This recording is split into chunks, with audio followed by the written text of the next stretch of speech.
시절 그레츠키의 등번호로 토론토는 물론 캐나다 전역에서 가장 존경받는 숫자로 여겨지고 있습니다.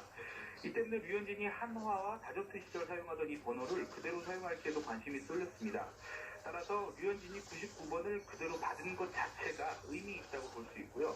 또 구단과 팬들의 기대, 류현진의 위상이 얼마나 대단한지도 새삼 깨달을 수 있는 대목입니다. 에이전트 보라스는 기자회견장에서 캐나다 출신 기자의 질문이 있었거든요. 류현진이 등번호 99번의 의미를 아는지에 대한 질문이 있었는데 캐나다에서 뛴 최고의 야구 선수가 되고 싶은 생각이 있을 것이라면서 캐나다가 99번을 LA에 빌려줬었는데 이번에 류현진이 다시 가져왔다, 이렇게 재치 있는 대답을 했습니다. 99번을 딴 토론토의 에이스 류현진에 대한 다음 시즌 기대가 점점 더 커지고 있습니다. 지금까지 스포츠부에서 전해드렸습니다. 통신대기업 KT를 이끌어 나갈 차기 회장 후보자로 구현모 현 사장이 확정되었습니다. 내년 3월 주주총회를 거쳐서 공식 업무를 시작하게 되는데 해결해야 할 과제가 많습니다. 김현우 기자입니다. 현 황창규 회장의 뒤를 이어 KT를 이끌어갈 차기 회장 후보로 구현모 현 KT 사장이 선임됐습니다. KT 회장 후보 심사위원회는 치열한 면접 심사 등을 거쳐 9명의 후보 가운데 구현모 현 KT 사장을 이사회에 올렸습니다. 이사회는 현재 회장 직급이 국민 정서에 맞지 않는다는 의견을 냈고 구 후보자는 이를 수용했습니다. 이에 따라 새 경영진이 들어선 이후 KT는 회장 직급이 사라지고 과거처럼 사장 제도로 변경됩니다. KT 이사회가 회장 선정 과정에서 제안한 변화들을 반영하기 위해서 향후 정관 개정 등의 추후 조치를 진행할 예정입니다. KT 회장 후보자는 내년 3월 정기 주주총회를 거쳐 공식 업무를 시작하게 됩니다. 하지만 연매출 23조 원의 통신 대기업 수장 앞에 놓인 과제는 만만치 않습니다. KT는 우선 김성태 의원 딸 구정채용 혐의와 관련해 구속된 전임 이석재 회장 문제에서 자유로울 수 없습니다. 특히 황창규 현 회장도 정치자금법 위반 혐의로 검찰에 송치돼 있습니다. 전 현직 회장의 각종 비위 혐의와 관련해 도덕성에 치명타를 입은 기업의 이미지를 개선하는 게 차기 회장이 짊어져야 할 첫 번째 과제입니다.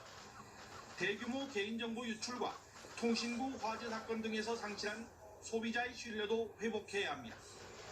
미래의 먹거리를 위해 5세대 5G 서비스 경쟁도 치러야 하고 케이블 TV 인수도 서둘러야 합니다. K뱅크의 대주주 전환과 끊이지 않는 통신 요금이나 요구 등에도 차기 회장의 유연한 대처가 요구됩니다. 통신과 유료방송, 콘텐츠, 금융에 이르기까지 2만 3천여 명의 KTO를 이끌 구현모 사장의 경영 능력이 시험대에 올랐습니다. YTN 김현우입니다. 게임 업체인 넷마블이 이사회를 열고 웅진 코웨이 인수를 완료했습니다. 넷마블은 이사회에서 웅진 싱크빅에게서 웅진 코웨이 지분 25.08%를 1조 7,400억 원에 인수하기로 결정했다고 밝혔습니다. 넷마블은 모레 30일 주식 매매 계약을 체결하면서 계약금의 10%를 먼저 지급하고 잔금은 내년 2월 11일 이후에 내기로 결정했습니다. 웅진 코웨이 본입 차례 전격 등장한 넷마블은 신규 사업 진출을 위해 코웨이 인수를 결정했다며 넷마블의 IT 기술인 인공지능과 클라우드, 빅데이터 등을 토대로 스마트홈 구독 경제 비즈니스를 발전시켜 나갈 계획이라고 설명했습니다. 전국 주요소 휘발유 값이 6주째 상승세를 이어가고 있습니다. 한국석유공사의 자료를 보면 이번 주 전국 휘발유 판매 가격은 전주보다 4.9원 오른 1리터에 1,554.1원이었습니다.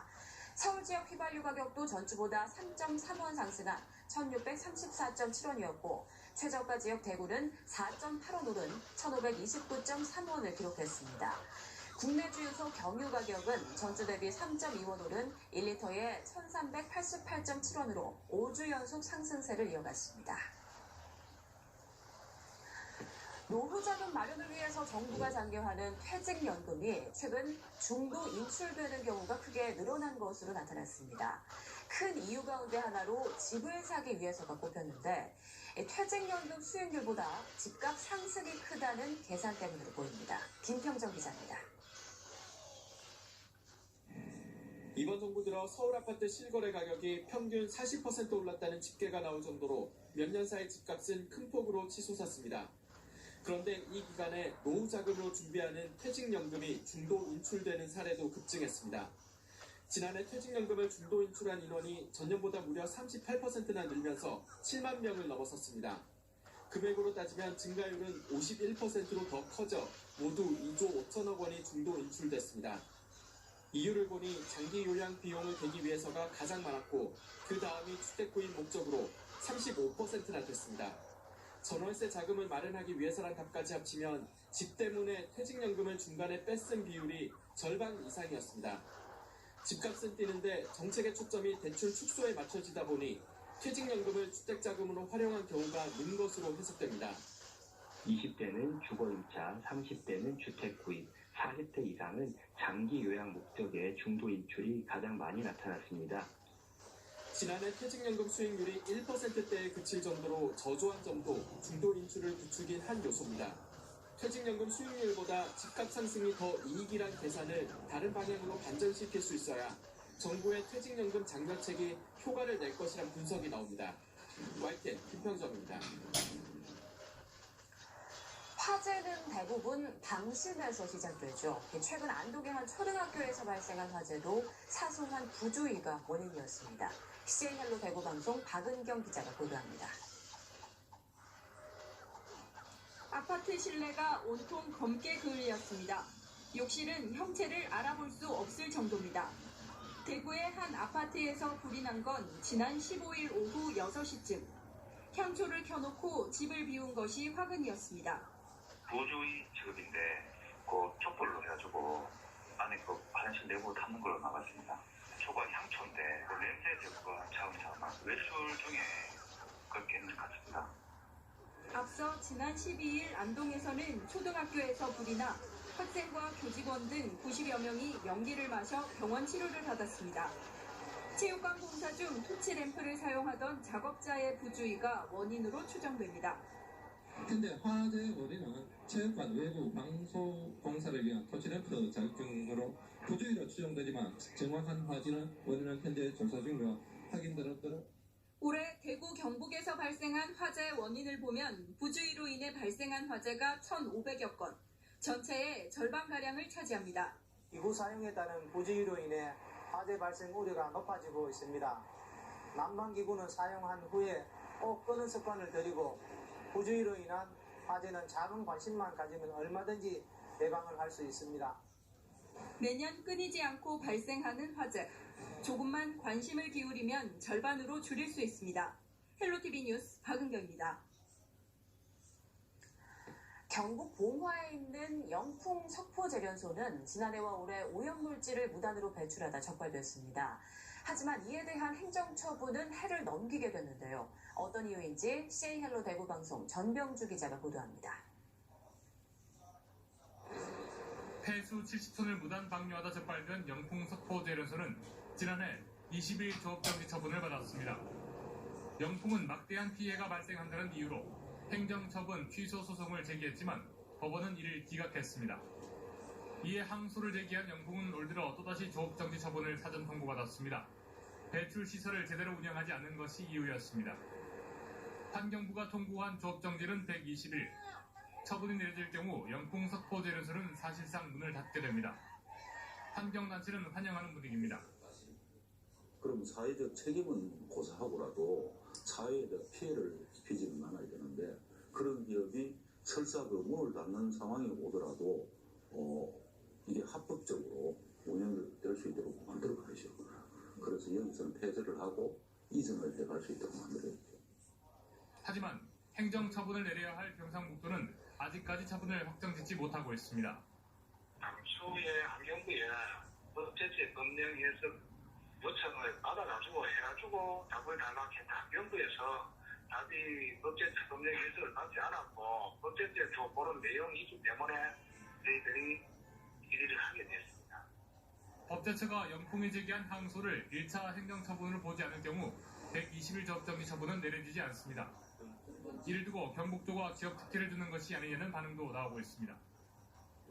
법적으로 문제가 있는 것은 아니라고 보여지지만 진한하게 끌고 가는 것은 완전히 그 기업 입장에서 이렇게 하는 것이다.